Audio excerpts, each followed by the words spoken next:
अस्सलाम वालेकुम।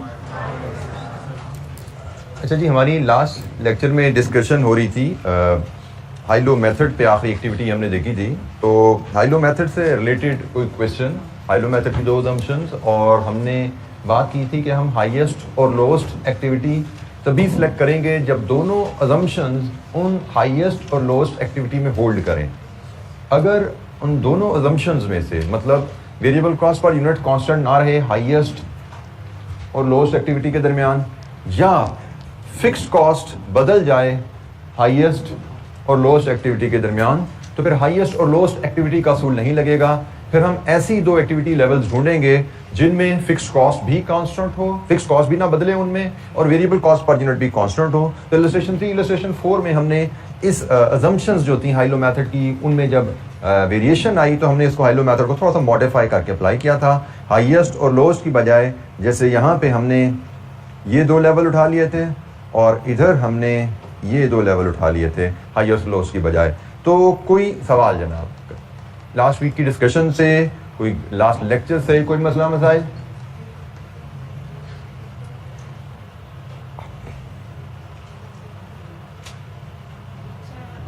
जी बेटा।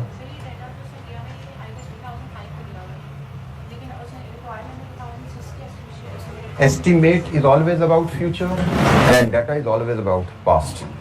2005 गुजर चुका है और 2006 का एस्टिमेट लगाने को कहा गया है कि 2006 में अगर आप इतने यूनिट्स बनाएं तो what will be your cost, estimated cost. जी, एनी अदर क्वेश्चन, कोई और सवाल जी?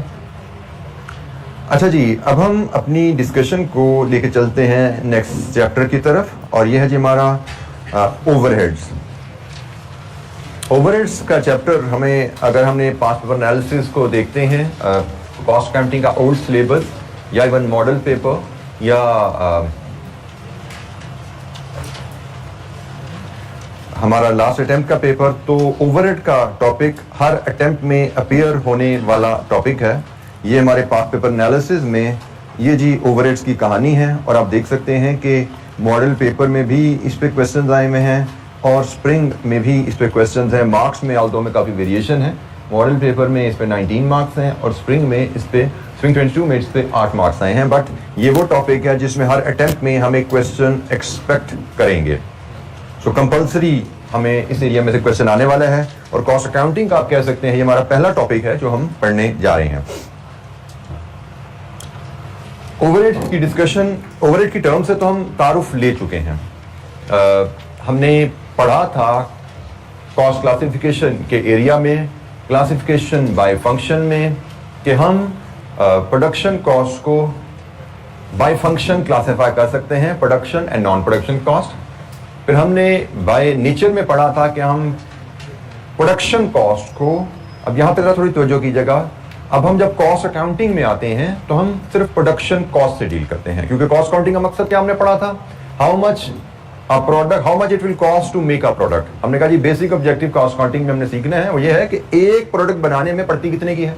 तो जब हम प्रोडक्ट बनाने की बात कर रहे हैं, बनाने की कॉस्ट की बात कर रहे हैं, तो हम प्रोडक्शन कॉस्ट से डील करने जा रहे हैं, ठीक है। तो कॉस्ट अकाउंटिंग में 99% अब यहां से ऑनवर्ड हमारी डिस्कशन प्रोडक्शन कॉस्ट पे रहने वाली है।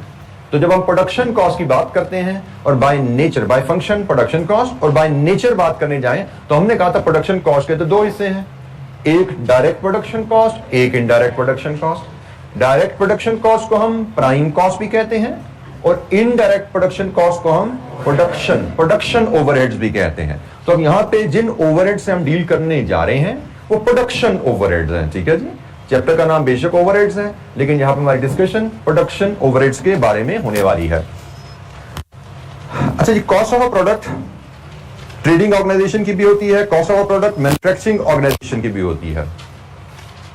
ट्रेडिंग ऑर्गेनाइजेशन जो एक प्रोडक्ट खरीदती है और वो प्रोडक्ट फिर आगे बेच देती है, जैसे मे बी ग्रोसरी शॉप आपका है, वो ट्रेडिंग ऑर्गेनाइजेशन है।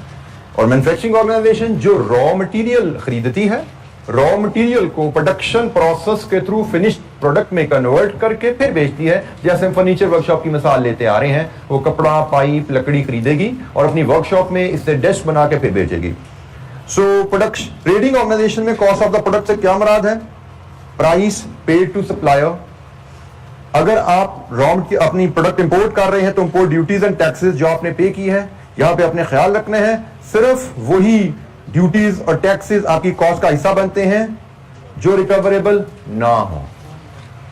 आप जब कोई प्रोडक्ट खरीदते हैं तो बाज़ औक़ात उसके खरीदने में आप ऐसी कॉस्ट पे कर पाते हैं जो कि गवर्नमेंट से रिकवरेबल होती है, जैसे सेल्स टैक्स। आप ज्यादातर टैक्सेस का सब्जेक्ट भी पढ़े हैं, कैफ भी आप में से ज्यादातर बच्चे पढ़े होंगे, तो वहां पे आपको सेल्स टैक्स से तारुफ करवाया होगा। तो सेल टैक्स आप जो पे करते हैं वो सेल टैक्स बाज़ औक़ात गवर्नमेंट से रिकवरेबल होता है बाज़ औक़ात। तो अगर तो सेल टैक्स रिकवरेबल है, कोई ऐसा टैक्स आपने पे किया जो गवर्नमेंट से वसूल हो सकता है, तो वो आपका एसेट है, वो आपकी कॉस्ट नहीं है। कॉस्ट में वो ड्यूटीज और टैक्सेस आती हैं जो रिकवरेबल नहीं होती। ट्रांसपोर्ट कॉस्ट ये भी आपकी मटेरियल की कॉस्ट में, प्रोडक्ट में शामिल होती है। Handling and other cost directly attributable to purchase of goods.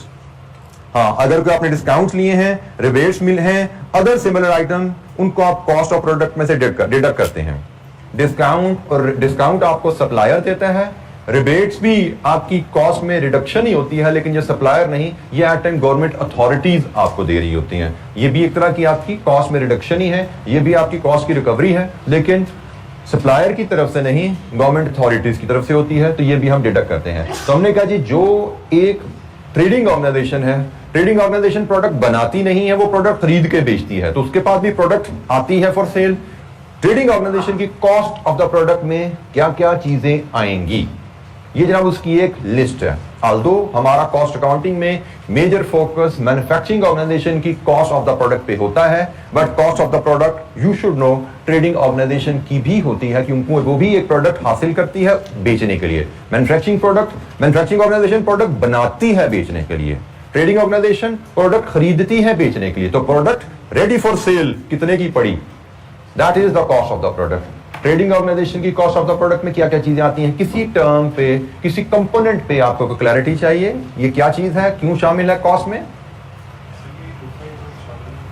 Book में ये शामिल नहीं है। चलें जी, फिर तस्वीर खींच के रख लें अपने पास, पता नहीं क्यों मिस हो गया मुझसे ये।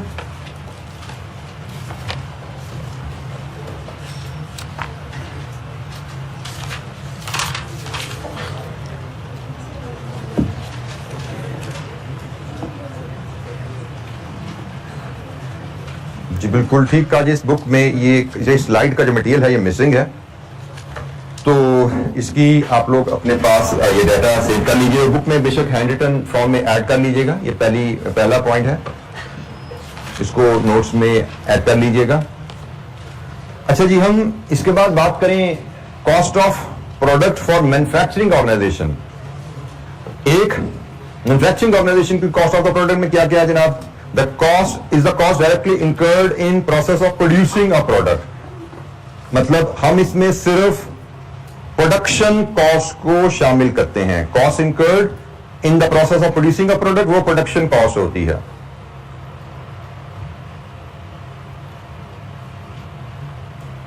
और प्रोड्यूसिंग अ प्रोडक्ट प्रोसेस से क्या मुराद है, प्रोडक्शन प्रोसेस से मुराद है रॉ मटेरियल को फिनिश गुड्स में कन्वर्ट करना। तो रॉ मटेरियल को लेके फिनिश गुड्स में कन्वर्ट करने तक का जो प्रोसेस है उसको प्रोडक्शन प्रोसेस कहते हैं। सो प्रोडक्शन प्रोसेस में जो कॉस्ट इनकर होती हैं उनको हम प्रोडक्शन कॉस्ट कहते हैं, और कॉस्ट ऑफ अ प्रोडक्ट से मुराद है प्रोडक्शन कॉस्ट, जिसमें हमें पता है डायरेक्ट मटेरियल भी शामिल है, डायरेक्ट लेबर भी है, डायरेक्ट एक्सपेंसेस भी हैं, एंड प्रोडक्शन ओवरहेड से हिस्सा भी इसमें शामिल किया जाता है।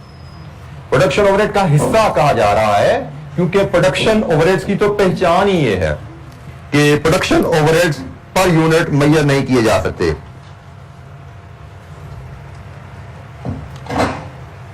प्रोडक्शन ओवरहेड की पहचान ही ये है कि वो पर यूनिट मेजर नहीं किए जा सकते एक्यूरेसी से, इसलिए उसका शेयर कहा जा रहा है, फेयर शेयर कहा जा रहा है, जो कि एक एस्टिमेटेड वैल्यू होती है, जो कि एक एस्टिमेटेड वैल्यू होती है। So fair share of production overhead is an estimated value. Direct material that can be measured with accuracy per unit, direct labor that can be measured with accuracy per unit, direct expenses, production cost which can be measured with accuracy, overheads, production cost which cannot be measured with accuracy. तो इसलिए हमने इसका fair share का word use किया, ये estimated cost ली जाती है। तो जनाब मैन्युफैक्चरिंग ऑर्गेनाइजेशन में cost of the product से क्या मुराद है, any question? बेटा फेयर शेयर इसको इसलिए कहा जा रहा है क्योंकि this can not be measured with accuracy, ये हमें अंदाजा लगाना पड़ेगा ओवरहेड्स, क्योंकि direct material, direct labour, direct expenses, direct cost की डेफिनेशन ये है कि वो कॉस्ट जो पर यूनिट विद एक्यूरेसी से मेजर की जा सके वो डायरेक्ट कॉस्ट कहलाती है, और ओवरहेड की डेफिनेशन ये है जो पर यूनिट एक्यूरेसी से मेजर ना की जा सके। तो अगर overhead cost per unit with accuracy measure नहीं की जा सकती और हम पर यूनिट जानना चाहते हैं तो हमें उसका अंदाजा लगाना पड़ेगा, वो एस्टिमेटेड कॉस्ट होती है। इसलिए इसके लिए फेयर शेयर का वर्ड यूज किया है कि अंदाजा जो आपने लगाना है वो इंसाफ पे मबनी होना चाहिए। कैसे? यही हमारे इस चैप्टर का स्कोप है। But before we go forward and see कि हम ओवरहेड कॉस्ट पर यूनिट का अंदाजा कैसे लगाते हैं, हमारा चैप्टर ये है जी, हमारा चैप्टर जो हमने इस चैप्टर में सारी डिस्कशन करनी है। लेकिन इससे पहले एक और थोड़ी सी इंट्रोडक्शन है, दो टर्म्स हैं। अब हम मैन्युफैक्चरिंग ऑर्गेनाइजेशन में कॉस्ट पर यूनिट मेजर करने की बात करेंगे। आपसे कोई पूछे कि जी आप जिस फैक्ट्री में काम करते हैं उस फैक्ट्री में आप ये वर्कशॉप में ये से डेस्क बनाते हैं, इस डेस्क की कॉस्ट पर यूनिट क्या है? इसका जवाब डिपेंड करेगा कि आपकी कंपनी कौन सा कॉस्टिंग सिस्टम फॉलो कर रही है। यह डेस्क कितने का बना, इसकी प्रोडक्शन कॉस्ट क्या है, यह डिपेंड करेगा कि आपकी कंपनी कौन सा कॉस्टिंग सिस्टम फॉलो कर रही है। कॉस्ट अकाउंटिंग में कॉस्ट पर यूनिट कैलकुलेट करने के लिए दो ऑप्शन अवेलेबल हैं। एक, आप मार्जिनल कॉस्टिंग सिस्टम के तहत कॉस्ट पर यूनिट डिटरमिन कर सकते हैं। दूसरा, आप एब्जॉर्प्शन कॉस्टिंग सिस्टम के तहत कॉस्ट पर यूनिट डिटरमिन कर सकते हैं। दोनों सिस्टम के तहत कॉस्ट पर यूनिट फर्क आती है। जैसे हमने शुरू में बात की थी कि कॉस्ट एंड मैनेजमेंट अकाउंटिंग चूंकि इंटरनल यूज के लिए होती है, इसमें फ्लेक्सिबिलिटी होती है। अब ये आपकी कंपनी की पॉलिसी है, वजह क्या है इस पे आगे चल के बात करेंगे। मार्जिन कॉस्टिंग, एब्जॉर्प्शन कॉस्टिंग दोनों को समझेंगे, दोनों के तहत कॉस्ट पर यूनिट कैलकुलेट करना सीखेंगे हम। लेकिन पहली चीज जो यहां पे आप फिर मैं रजिस्टर कराऊं कि कॉस्ट एंड मैनेजमेंट अकाउंटिंग में फ्लेक्सिबिलिटी है, जो मर्जी सिस्टम फॉलो कर लो आप, ये कंपनी की पॉलिसी है। कॉस्ट पर यूनिट, तो अब इनका फर्क पहले देखते हैं, फिर आगे इनकी इंप्लीकेशन देखेंगे।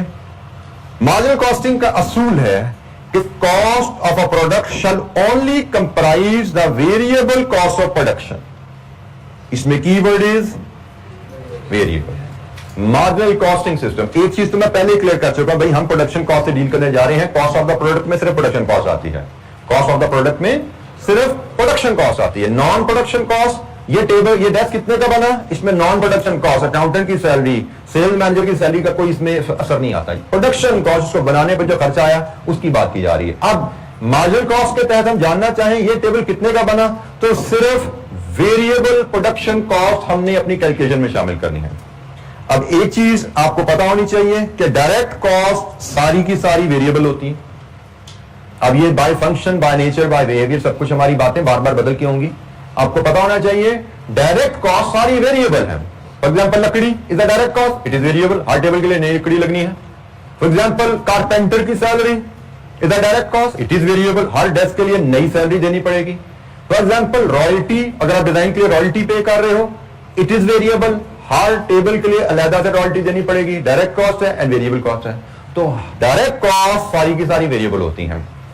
इनडायरेक्ट कॉस्ट में फिक्स कॉस्ट भी होती है, वेरिएबल कॉस्ट भी होती है। जैसे फैक्ट्री का rent, it is indirect cost, it is fixed cost. Factory supervisor की salary, it is indirect cost, it is fixed cost. Lubrication oil, it is indirect cost but it is variable, जितनी ज्यादा machine चलेगी उतना ज्यादा oil use होगा। Part of electricity cost, electricity में कुछ fix भी होता है लेकिन major part of electricity bill is variable, जितनी प्रोडक्शन होगी उतनी ज्यादा बिजली इस्तेमाल होगी, लेकिन इनडायरेक्ट है। सो डायरेक्ट प्रोडक्शन कॉस्ट सारी की सारी वेरिएबल होती हैं, लेकिन इनडायरेक्ट प्रोडक्शन कॉस्ट में, इनडायरेक्ट प्रोडक्शन कॉस्ट में फिक्स्ड एंड वेरिएबल दोनों कंपोनेंट होते हैं। तो हमने बात की भाई, हम जब मार्जिनल कॉस्टिंग के तहत प्रोडक्ट कॉस्ट की बात की जा रही है तो इसमें सिर्फ वेरिएबल प्रोडक्शन कॉस्ट शामिल की जाएगी। मतलब रेंट भी प्रोडक्शन कॉस्ट का हिस्सा है, रेंट पर यूनिट को आप कॉस्ट में ऐड नहीं करोगे। फैक्ट्री मैनेजर की सैलरी भी प्रोडक्शन कॉस्ट का हिस्सा है, लेकिन फैक्ट्री मैनेजर की सैलरी को आप प्रोडक्शन कॉस्ट में ऐड नहीं करोगे अगर आप मार्जिनल कॉस्टिंग सिस्टम को फॉलो कर रहे हो। मार्जिनल कॉस्टिंग सिस्टम का मतलब कॉस्ट पर यूनिट आप कैलकुलेट करेंगे, उसमें सिर्फ वेरिएबल प्रोडक्शन कॉस्ट लेते हैं। इसके कंट्रास्ट में जब हम एब्जॉर्प्शन कॉस्टिंग सिस्टम की बात करते हैं तो इस सिस्टम में प्रोडक्ट कॉस्ट में हम share from fix production overhead भी शामिल करते हैं। मतलब इसमें वेरिएबल प्रोडक्शन कॉस्ट भी सारी की सारी आएगी और इसमें फिक्स्ड प्रोडक्शन कॉस्ट का हिस्सा भी आएगा। मतलब इसकी बिल्कुल सिंपल मिसाल लेनी है तो जैसे ये हम इस स्लाइड से समझ जाएंगे बड़ी आसानी से कि marginal cost of a product और absorption cost of the product क्या है। अगर आपने अपनी प्रोडक्ट की कॉस्ट मार्जिनल कॉस्टिंग के तहत लेनी है, डायरेक्ट मटेरियल 100 रुपए का, डायरेक्ट लेबर 50 की, डायरेक्ट एक्सपेंसेस 25 के, वेरिएबल प्रोडक्शन ओवरहेड 5 के, फिक्स्ड ओवरहेड इसमें कोई हिस्सा नहीं लिया जाता। आप बताओगे कि ये डेस्क 180 का बनता है हमारा, इसकी कॉस्ट 180 है। आपसे कहा जाए अच्छा जी एब्जॉर्प्शन सिस्टम के तहत बताओ ये डेस्क कितने का पड़ता है, आप कहोगे इसमें direct material, direct labour, direct expenses, variable production overhead and production fix production overhead. अब फिक्स प्रोडक्शन ओवरहेड भी आप ऐड करके फिर बताओगे कि ये डेस्क 195 का पड़ता है। तो एक ही प्रोडक्ट है, मार्जिनल कॉस्टिंग के तहत हम कहते हैं ये 180 रुपए की बनी है और एब्जॉर्प्शन कॉस्टिंग के तहत हम कहते हैं ये 195 की बनी है। So cost of a product क्या है, जब तक हम साथ ये सिस्टम की इंफॉर्मेशन अटैच ना करें इंफॉर्मेशन इनकंप्लीट है। तो भाई ये प्रोडक्ट 180 की है, किस सिस्टम के तहत भाई, क्योंकि cost of the product marginal के तहत भी कैलकुलेट की जाती है, एब्जॉर्प्शन के तहत भी कैलकुलेट की जाती है। सो पहली चीज cost of the product mean production cost. ये जैसे आखिरी जुमला लिखा हुआ जो मैं स्किप कर गया, नॉन प्रोडक्शन कॉस्ट कभी भी प्रोडक्ट कॉस्ट का हिस्सा नहीं बनते। ये तो बात लिखी पड़ी है, इस पे तो बात ही नहीं कर रहे। और मैंने कहा कॉस्ट अकाउंटिंग में हम कॉस्ट ऑफ अ प्रोडक्ट की बात करते हैं तो हम सिर्फ प्रोडक्शन कॉस्ट से डील कर रहे होंगे 99.9%। कभी कभी नॉन प्रोडक्शन का जिक्र इस तरह बाय द वे आ जाया करेगा। हमारी डीलिंग प्रोडक्शन कॉस्ट से 99.9% होने वाली है, ठीक है। तो cost of the product calculate करना मतलब production cost of the product calculate करना, दो सिस्टम्स हैं जिनके तहत हम प्रोडक्शन कॉस्ट कैलकुलेट कर सकते हैं, एक मार्जिनल कॉस्टिंग सिस्टम, एक एब्जॉर्प्शन कॉस्टिंग सिस्टम। जी एनी क्वेश्चन, यहां तक कोई सवाल?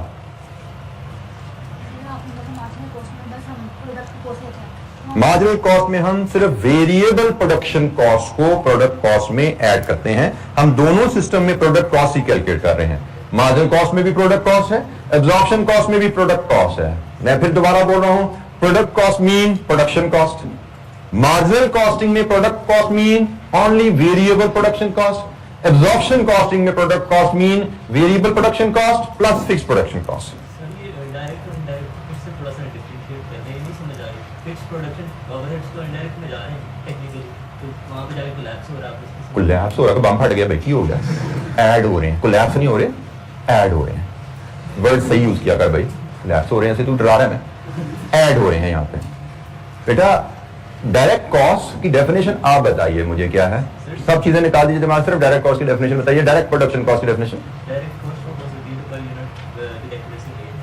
हमने प्रोडक्ट कॉस्ट पर यूनिट जाननी है, इस पे तवज्जो रखो। प्रोडक्ट कॉस्ट पर यूनिट जानी है, मटेरियल आसानी से मेजर कर सकते हो, लकड़ी कितनी लगी नाप के बता दोगे। लेबर एक वर्कर को कितनी है डेस्क बनाने की सैलरी थी आसानी से मेजर कर सकते हो। रॉयल्टी कितनी पे की पर यूनिट आसानी से मेजर कर सकते हो। तो जो कॉस्ट आसानी से मेजर हो सकती है इसलिए हम इनको अलग डील कर रहे हैं। लेकिन ये इनडायरेक्ट कॉस्ट है, किराया कितना लगा पर डेस्क, फैक्ट्री मैनेजर की सैलरी पर डेस्क कितनी लगी, लुब्रिकेशन ऑयल पर डेस्क कितना लगा, ये आसानी से मेजर किए जा सकते हैं, ये आसानी से मेजर नहीं किए जा सकते, इसलिए हम इनको अलग डील कर रहे हैं। ये ओवरहेड्स हैं, प्रोडक्शन ओवरहेड्स हैं। तो direct cost per unit measure करना आसान है, उस पर हमारी वर्किंग बड़ी लिमिटेड होगी, कहीं चलते फिरते थोड़ी बहुत बात हो जाए करेगी, क्योंकि ये बहुत आसान चीज है मेजर करके इसकी कॉस्ट डिटरमाइन करना। हम इसको अलग इसलिए रख रहे हैं क्योंकि इस पे हमें काफी काम करना है। पूरा चैप्टर हमारा ओवरहेड्स पे है, ओवरहेड कॉस्ट पर यूनिट कैसे मेजर की जाती है, ये पूरा चैप्टर ही हमारा इस बात पे है। तो इसलिए हमें प्रोडक्शन कॉस्ट में डायरेक्ट और इनडायरेक्ट कॉस्ट को अलहदा रखना जरूरी है, क्योंकि प्रोडक्शन कॉस्ट में direct cost per unit calculate करना is a simple method, indirect cost per unit measure करना इज अ डिटेल मेथड, जिसके लिए we need to learn certain tools. लकड़ी डेस्क पे कितनी लगी है मुझे आपको सिखाने की जरूरत नहीं है, आपको फीता पकड़ा दूं और आपको कारपेंटर का बिल दे दूं, जैसे लकड़ी जैसे मैंने खरीदी है दुकानदार से, आप बता दोगे मुझे कोई पढ़ाने की जरूरत नहीं है, ना आपको उसके लिए टेबल बनाना आना जरूरी है, ना आपको उसको पार्ट्स काटना आना जरूरी है। फिर आपको कह ये लकड़ी कितने फुट लगी है और कितने रुपए की बनती है, आप जितना आपको नॉलेज बेस आ जाए उसके बेसिस पे आप मुझे लकड़ी की कॉस्ट बता सकते हो, पर डेस्क कितनी लगी है बता सकते हो कि नहीं बता सकते। लेकिन ओवरहेड कॉस्ट पर यूनिट, किराया, बिजली, फैक्ट्री मैनेजर की सैलरी पर यूनिट, उसके लिए आपको कॉस्ट अकाउंटिंग में टूल सीखने पड़ेंगे। तो हम यही बात कर रहे हैं कि प्रोडक्शन कॉस्ट के दो हिस्से होते हैं, कम कर सकते हैं अपनी आसानी के लिए। इस कॉस्ट काउंटिंग के लिए, direct cost and indirect cost. जी, एनी अदर क्वेश्चन?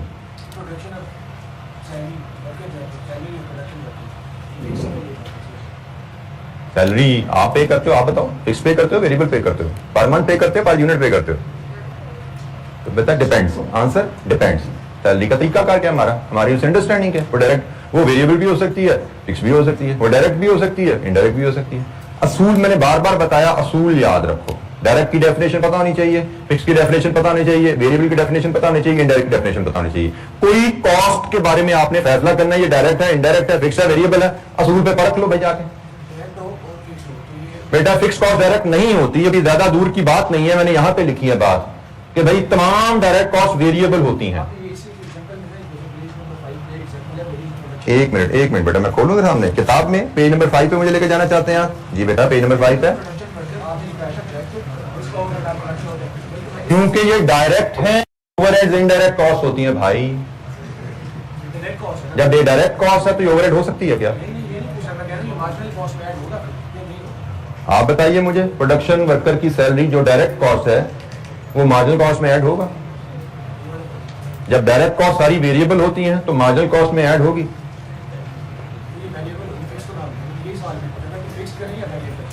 बेटा मैंने आपको जो जवाब दिया कि मैंने कहा तमाम डायरेक्ट कॉस्ट वेरिएबल होती हैं, क्योंकि इसके लिए मैं एक बार फिर आपको तवज्जो दिला दूं, जो मैंने शुरू में बात की थी। अभी हमने पढ़ाई शुरू की है, अभी आपके सामने कितनी ज्यादा चीजें आई जो आहिस्ता आहिस्ता को, कभी इधर की चीज उधर के टांके जुड़ जाते हैं और आपकी बिजली स्पार्क कर जाती है, कभी उधर से उधर जाके जुड़ जाती है, फिर स्पार्क हो जाता है। इस चीज का हल सिर्फ एक है, बार बार रीडिंग। जी बेटा आपके पास लतीफा आया, बताइए हमें भी, हम भी हंसना चाहते हैं। खड़े हो, सारे हंसेंगे बेटा, खड़े हो, क्या नाम है आपका?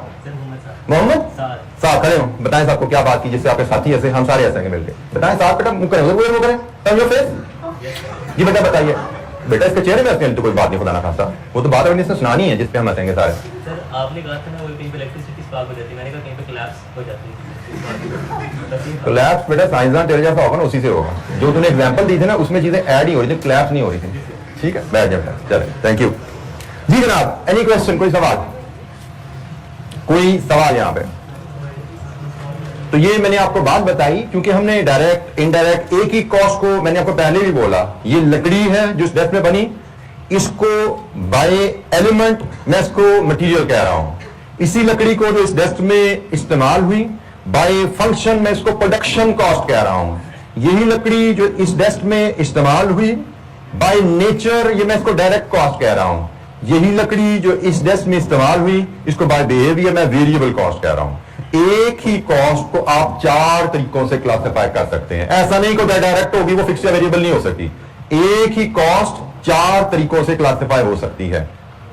वर्कर की सैलरी, जो कारपेंटर की सैलरी डेस्क बना रहे हैं, by element it is labour, by function it is production cost, by nature it is direct, by behaviour it is also variable.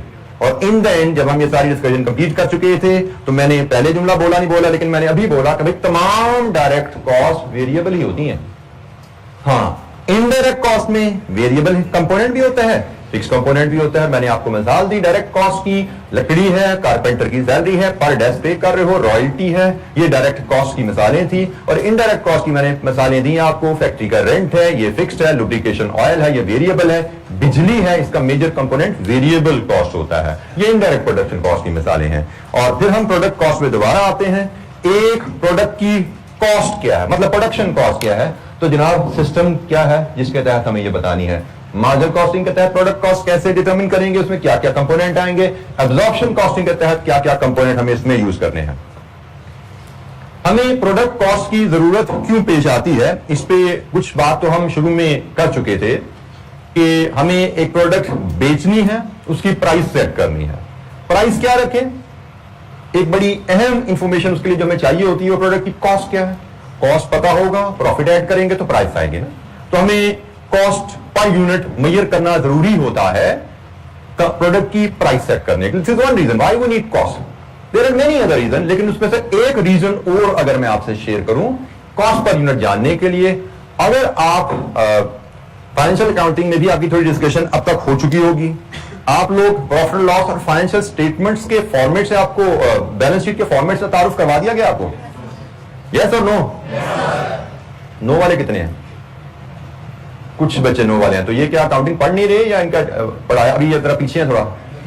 जी बेटा आप बेसिक्स कर रहे हैं। अच्छा, तो बहरहाल हमें कॉस्ट, जब मैं बात करता हूं कॉस्ट पर यूनिट की, एक मैंने वजह बताई आपको कॉस्ट पर यूनिट क्यों चाहिए, क्योंकि आप प्राइस सेट करना चाहते हैं।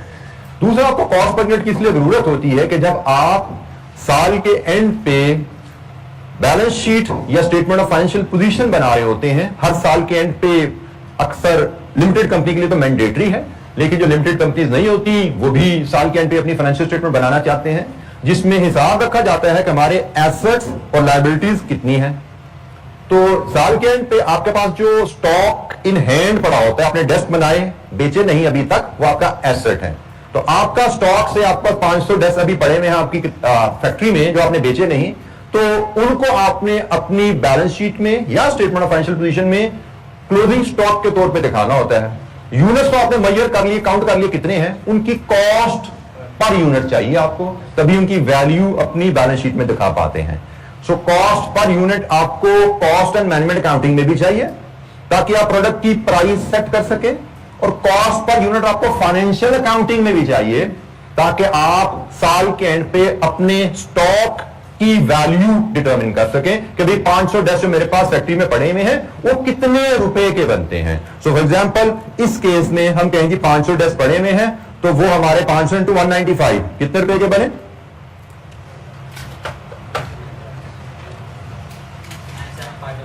97500।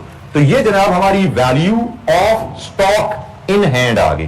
तो हमें value of stock in hand financial accounting में चाहिए होती है, उसके लिए भी कॉस्ट पर यूनिट चाहिए। अब यहां पे मैं थोड़ा क्लियर कर दूं, कॉस्ट अकाउंटिंग में कॉस्ट पर यूनिट चाहिए, मार्जिनल कॉस्टिंग ले लो, एब्जॉर्प्शन कॉस्टिंग ले लो, लिबर्टी है। लेकिन जब हम फाइनेंशियल अकाउंटिंग की बात करते हैं तो उधर हमें गाइडलाइन अवेलेबल है, क्योंकि हमने बात क्या की थी, फाइनेंशियल अकाउंटिंग में स्टैंडर्ड फॉर्मेट्स होते हैं, जो मर्जी करते फिर ऑप्शन नहीं होती। वहां पे अकाउंटिंग स्टैंडर्ड्स होते हैं जो हमें बताते हैं कि आपने किस तरीके से प्रॉफिट लॉस बनाना है, किस तरीके से आपने बैलेंस शीट बनानी है, किस तरह आपने value of the product calculate करनी है। तो फाइनेंशियल अकाउंटिंग हमें कहती है कि आपने एब्जॉर्प्शन कॉस्टिंग के तहत कॉस्ट पर यूनिट मेजर करके इन्वेंट्री की वैल्यू, स्टॉक की वैल्यू कैलकुलेट करनी है। 500 यूनिट्स कितने रुपए के बनते हैं या आपने एब्जॉर्प्शन कॉस्टिंग के तहत कैलकुलेट करके फिर बैलेंस शीट में दिखाने हैं value of stock in hand. तो ये बहरहाल यहां पे बात क्या बनी कि भाई हम कॉस्ट अकाउंटिंग के लिए ये इस्तेमाल करें, ये इस्तेमाल करें, हमारे पास लिबर्टी है, कंपनी पॉलिसी जो मर्जी हो, लेकिन फाइनेंशियल अकाउंटिंग के लिए ये फॉलो करना मजबूरी है। और by the way financial accountant ने जब अपनी फाइनेंशियल स्टेटमेंट्स बनानी है तो ये इंफॉर्मेशन कॉस्ट अकाउंटेंट से ही हासिल की जाएगी। नॉर्मली ऑर्गेनाइजेशन में कॉस्ट अकाउंटिंग और फाइनेंशियल अकाउंटिंग फंक्शंस फर्क होते हैं। कॉस्ट अकाउंटिंग का इंचार्ज, उसकी टीम फर्क हो सकती है, फाइनेंशियल अकाउंटिंग का इंचार्ज, फाइनेंशियल अकाउंटिंग की टीम फर्क हो सकती है। ओवरऑल में भी डायरेक्टर अकाउंट्स या डायरेक्टर फाइनेंस होगा जो दोनों डिपार्टमेंट को सुपरवाइज कर रहा होगा, लेकिन निचले लेवल पे दोनों फंक्शंस के इंचार्जेस फर्क हो सकते हैं। तो फाइनेंशियल अकाउंटिंग के इंचार्ज ने जब भी पीरियड एंड पे, साल के खत्म होने पे फाइनेंशियल स्टेटमेंट बनानी हुआ करेंगी, वो कॉस्ट अकाउंटिंग के इंचार्ज से ये इंफॉर्मेशन लिया करेगा।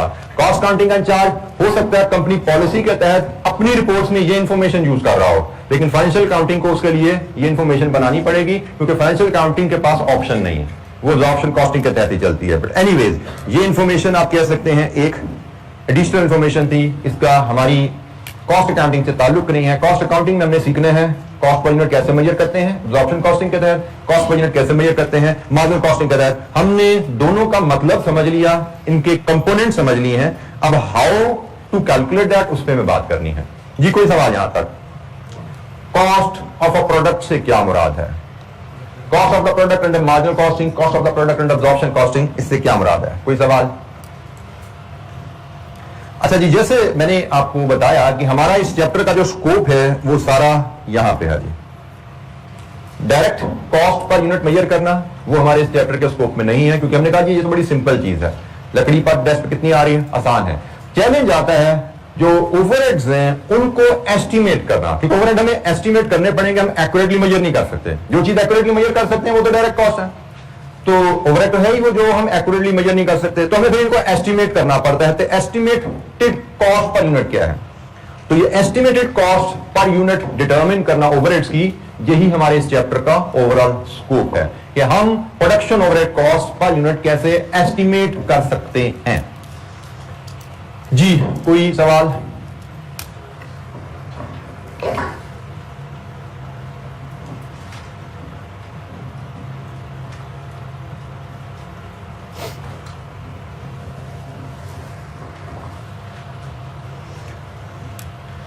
अच्छा जी, अब हम आते हैं जी एब्जॉर्प्शन प्रोसेस की तरफ। एक टर्म है absorption process.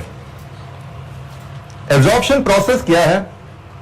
It is a process using which production overheads, वो वेरिएबल हैं या फिक्स्ड हैं, are recovered by absorbing them into cost of the product. ये तो थोड़ी सी टेक्निकल सी डेफिनेशन आ गई, रिकवर का वर्ड बीच में डाल दिया उसने, एकेडमिक डेफिनेशन है, लेकिन असल में मैं बिल्कुल अपनी जो हम जितना को नॉलेज है उसके साथ समझाऊं तो मैंने भी क्या बोला, हमने overhead cost per unit estimate करना सीखना है। This is absorption process. हम जिस प्रोसेस की मदद से overhead cost per unit estimate करेंगे, जिस मेथड को, जिन स्टेप्स को फॉलो करके हम overhead cost per unit estimate करेंगे, वो मेथड, वो प्रोसेस एब्जॉर्प्शन प्रोसेस कहलाता है। ठीक है, हम variable overhead cost per unit जानना चाहते हैं, हम fixed overhead cost per unit जानना चाहते हैं, या हम total overhead cost per unit जानना चाहते हैं। Overhead cost per unit estimate करने के लिए हम जो मेथड फॉलो करते हैं उसको एब्जॉर्प्शन प्रोसेस कहते हैं। ठीक है जी, overhead cost, production overhead cost per unit measure करने के लिए जो प्रोसेस फॉलो करते हैं उसको हम एब्जॉर्प्शन प्रोसेस कहते हैं।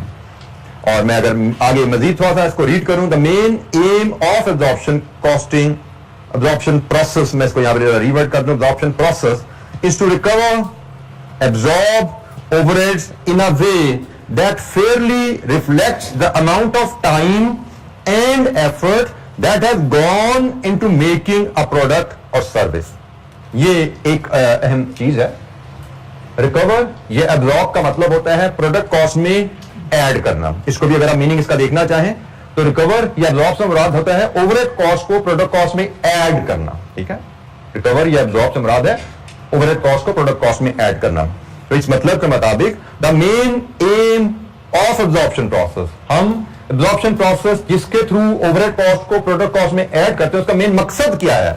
मेन मकसद है कि it Fairlie reflects the amount of time and effort that has gone into making a product. For example, मैं अगर बात करूं एब्जॉर्प्शन प्रोसेस के थ्रू हम जानना चाहते हैं कि इलेक्ट्रिसिटी कॉस्ट पर यूनिट कितनी आई। Electricity cost is indirect cost. Electricity cost per unit measure करना कितनी लगी एक यूनिट पे, तो इनडायरेक्ट कॉस्ट, प्रोडक्शन ओवरहेड्स को पर यूनिट डिटरमिन करने के लिए एब्जॉर्प्शन प्रोसेस की जरूरत पड़ेगी। एब्जॉर्प्शन प्रोसेस की मदद से इलेक्ट्रिसिटी कॉस्ट पर यूनिट हम मेजर कर सकते हैं। हमने कहा जी उस प्रोसेस का मकसद क्या है कि इलेक्ट्रिसिटी कॉस्ट पर यूनिट जो हमें मिले वो Fairlie reflects the amount and time and effort that has gone into the making of a product. वो प्रोसेस इंसाफ के असूलों के तहत पर यूनिट प्रोडक्ट बताए। ऐसा ना हो कि एक ये डेस्क का पिछला हिस्सा बना हुआ है जो मेजर कंपोनेंट है, और में भी हमारी वर्कशॉप में एक ये कुर्सी भी बनी है, तो जब हम कहते हैं फेयरली रिफ्लेक्ट, तो भाई ये डेस्क बनाने पे फैक्ट्री में 4 घंटे लगे हैं, ये कुर्सी बनाने में छोटी सी कुर्सी है, फैक्ट्री में 1 घंटा लगा है। तो cost per unit of electricity cost per unit, हमारा सिस्टम ऐसा होना चाहिए कि उस सिस्टम से हमें पता लगे कि भाई कुर्सी छोटी चीज है, जल्दी बन गई थी, डेस्क बड़ी चीज है, फिर ज्यादा टाइम लगा है। तो शायद 10 रुपए पर यूनिट बिजली कुर्सी पे लगी, 40 रुपए पर बिजली पर डेस्क पे लगी। तो हमने क्या कहा कि हमारा एब्जॉर्प्शन प्रोसेस ऐसा हो कि वो एक प्रोडक्ट बनाने पे जितना टाइम एंड एफर्ट लगती है उसके मुताबिक इंसाफ के साथ कॉस्ट पर यूनिट का हिस्सा उसको डाले। ऐसा ना हो कि इस पे भी 10 रुपए, इस पे भी 10 रुपए। So this is the meaning of this sentence कि एब्जॉर्प्शन प्रोसेस का मकसद है कि आपकी प्रोडक्ट बनाने पे जितना टाइम लगा, डिफरेंट प्रोडक्ट्स आप बना रहे हैं, कुर्सी भी बना रहे हैं, डेस्क भी बना रहे हैं, जिस प्रोडक्ट पे जितना टाइम लग रहा है, जाहिर बात है कुर्सी पे घंटा लगा, इस पे 4 घंटे लगे, उस पे बिजली कम लगी, इस पे बिजली ज्यादा लगी। आपका सिस्टम ऐसा होना चाहिए को फेयरली ओवरहेड कॉस्ट को तकसीम करे कि भाई कुर्सी पे 10 रुपए लग रहे हैं, इस पे 40 रुपए लग रहे हैं। तो ये हमारा ऑब्जेक्टिव होता है एब्जॉर्प्शन प्रोसेस का। इनडायरेक्ट कॉस्ट जो कि डायरेक्टली मेजर नहीं की जा सकती, अंदाजा लगाना पड़ेगा, तो अंदाजा लगाने का जो सिस्टम हम यूज करेंगे, एब्जॉर्प्शन प्रोसेस जो हम यूज करेंगे, वो फेयरली कॉस्ट को तकसीम करे। जी, एनी क्वेश्चन? एब्जॉर्प्शन प्रोसेस क्या है? एब्जॉर्प्शन प्रोसेस का मकसद क्या है? सिंपल अल्फाज में अगर हम बात करें तो absorption overhead cost per unit determine करने का एक बड़ा सिंपल तरीका ये इस एग्जांपल से हम देख सकते हैं. Suppose company Z has estimated that next year its production overhead will be 2.5 million and production will be 40,000 units. Assuming company एक ही प्रोडक्ट अगर बनाती है, कंपनी ने अंदाजा लगाया अगले साल हमारा किराया, फैक्ट्री मैनेजर की सैलरी, हमारे बिजली के बिल, इन तमाम ओवरहेड्स, प्रोडक्शन ओवरहेड्स का टोटल 25 लाख है और अगले साल हम टोटल 40,000 यूनिट्स बनाएंगे. So overhead cost per unit determine करने के लिए हम ये बेसिक फार्मूला यूज कर सकते हैं, production overheads divided with production. यहां पे बजटेड का वर्ड यूज किया जा रहा है. बजटेड का मतलब होता है एस्टिमेट्स. ठीक है, बजटेड का मतलब होता है एस्टिमेट. आपने अंदाजा लगाना होता है हमने अगले साल कितने यूनिट्स बनाने हैं. आपने अंदाजा लगाना होता है अगले साल ये यूनिट बनाने में हमारे ओवरहेड्स की मद में कितना खर्चा आएगा. इस बेसिक फार्मूले की मदद से हम ओवरहेड कॉस्ट पर यूनिट का अंदाजा लगा सकते हैं. ये ओवरहेड OAR जो एब्रीविएट किया जा रहा है, इसकी कंप्लीट जो टर्म है that is overhead absorption rate. Overhead absorption rate, इसको हम OAR से एब्रीविएट करते हैं. सो ओवरहेड एब्जॉर्प्शन रेट या ओवरहेड कॉस्ट पर यूनिट एक ही बात है. Overhead absorption rate per unit या ओवरहेड कॉस्ट पर यूनिट एक ही बात है. तो overhead cost per unit determine करने का एक बेसिक फार्मूला जो मैंने आपसे शेयर किया.